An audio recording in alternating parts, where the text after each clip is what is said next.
बिहार में इस साल के अंत में विधानसभा चुनाव होने और ऐसे में तमाम पार्टियां पूरे जोरों शोरों के साथ मैदान में उतर चुकी हैं। लेकिन इसी बीच बिहार में कुछ ऐसा हुआ जिसने पूरे बिहार के सियासी पारे को बढ़ाकर रख दिया।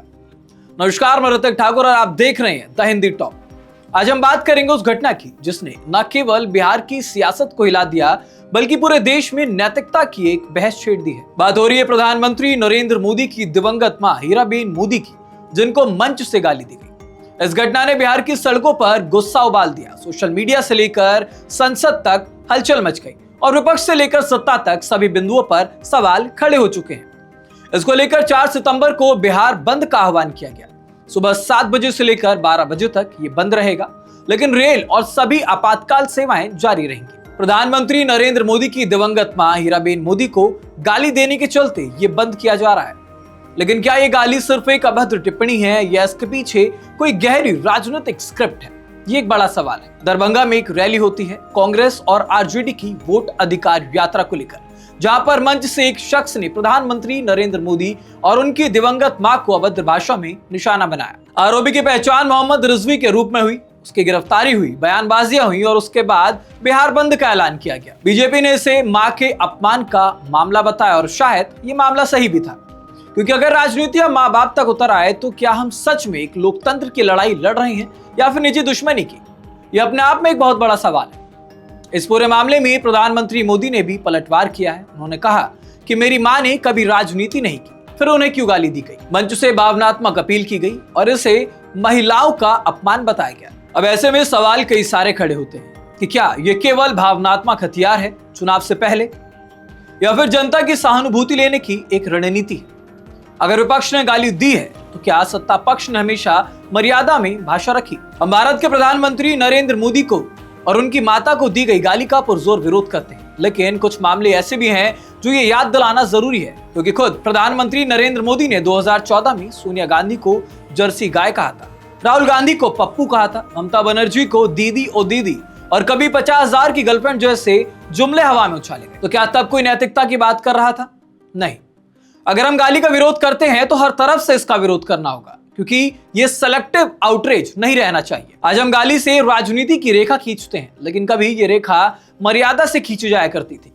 आपको याद होगा जब राजीव गांधी ने अपने सबसे बड़े विरोधी अटल बिहारी वाजपेयी को सरकार की तरफ से अमेरिका में इलाज के लिए विशेष विमान से भेजा था। जब अटल जी ने इंदिरा गांधी को भारत माता की सच्ची सिपाही कहकर श्रद्धांजलि दी थी, जब शास्त्री जी ने सिर्फ एक ट्रेन दुर्घटना पर इस्तीफा दे दिया था, तब राजनीति दिलों की लड़ाई नहीं थी, विचारों की थी। राजनीति में कटुता तो जरूर थी, लेकिन व्यक्तिगत सम्मान और इंसानियत बरकरार रहती थी।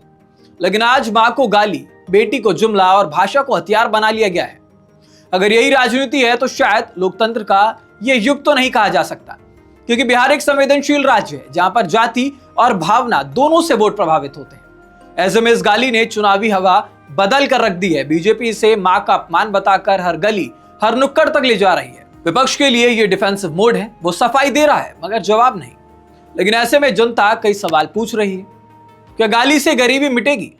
क्या गाली से 2 करोड़ नौकरियां मिलेंगी? क्या गाली से बेरोजगार युवा डिजिटल स्किल्स में एक्सपर्ट हो जाएंगे? आखिर जनता किसे चुने कि ये बहुत बड़ा सवाल अब बिहार में उठ चुका है। क्या जो गाली देकर सहानुभूति मांग रहे हैं जनता उन्हें चुने, या जो गाली देकर फिर से छिप जाते हैं, जो 50 लाख नौकरियों की बात तो करते हैं मगर दे नहीं पाते, या फिर वो जो 50,000 की गर्लफ्रेंड जैसे बयान देकर मुद्दों से भटका देते हैं? बिहार का हर युवा आज ये सवाल पूछता है कि सरकारी नौकरी का क्या हुआ? किसान पूछते हैं कि एमएसपी कहां है? महिलाएं पूछती हैं सिर्फ मां के नाम पर राजनीति आखिर कब तक?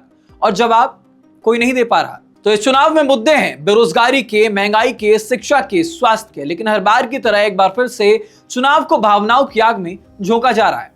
गाली दी गई, गलत किया गया, लेकिन उसके बाद जो राजनीति हुई वो भी बेहद शर्मनाक है। यह सिर्फ प्रधानमंत्री मोदी की मां का अपमान नहीं था, ये लोकतंत्र की मां का भी अपमान था। हम सिर्फ गाली के विरोध में नहीं, हम उस संस्कृति के विरोध में हैं जो हर चुनाव को व्यक्तिगत बना देती है। एक लोकतंत्र में बहस विचारों की होनी चाहिए, मांओं की नहीं। और अगर कोई मां को चुनावी हथियार बनाता है तो चाहे गाली देने वाला हो या फिर राजनीति चमकाने वाला, दोनों ही दोषी हैं। सोचिए, समझिए और फिर वोट दीजिए। आप इस खबर पर आपकी क्या राय है हमें कमेंट सेक्शन में जरूर बताइएगा और ऐसी वीडियो के लिए आप हमारे चैनल द हिंदी टॉप को सब्सक्राइब करें। इसके अलावा आप हमें एक्स, फेसबुक और इंस्टाग्राम पर भी फॉलो कर सकते हैं। Audio Jungle.